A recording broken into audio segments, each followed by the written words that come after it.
UK government has banned the entry of Islamic speaker Dr. Zakir Naik, saying that they found some of his comments recorded earlier objectionable.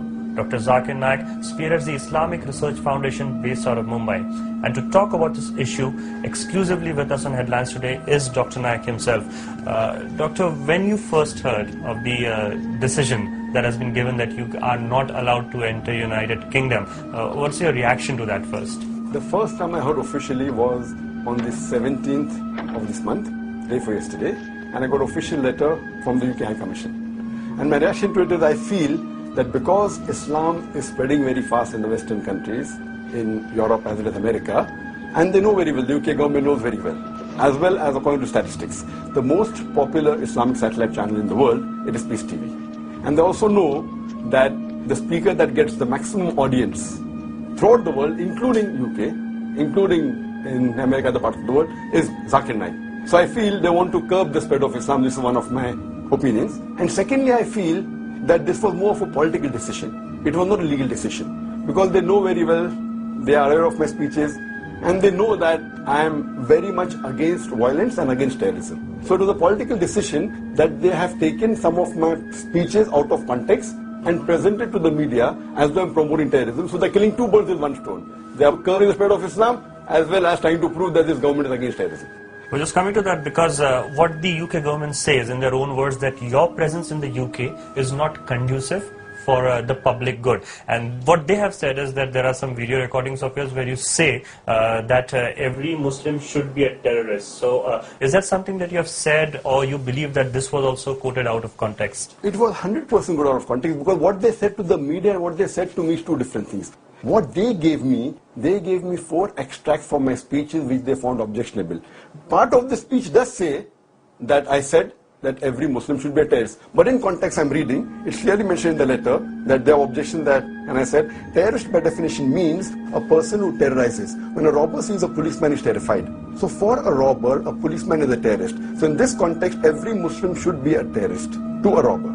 Every Muslim should be a terrorist to each and every anti-social element. And I continue.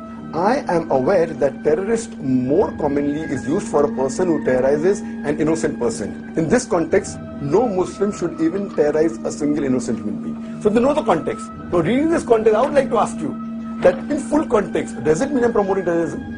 Okay, yeah.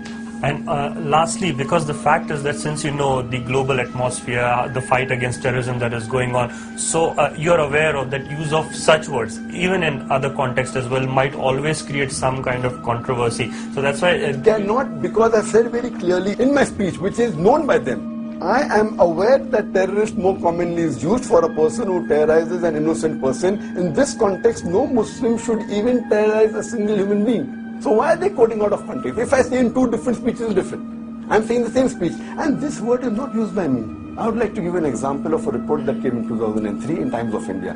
They said that Inspector Angre terrorizes the underworld. And in this context, I said that this word terrorist means a person who terrorizes any human being. So for the robber, the policeman is the terrorist. It's in context. So why are they quoting me out of context? So if you feel I'm using English wrong, then even Times of India is doing that. And there are many ways these reports are coming. So why are they picking on me only?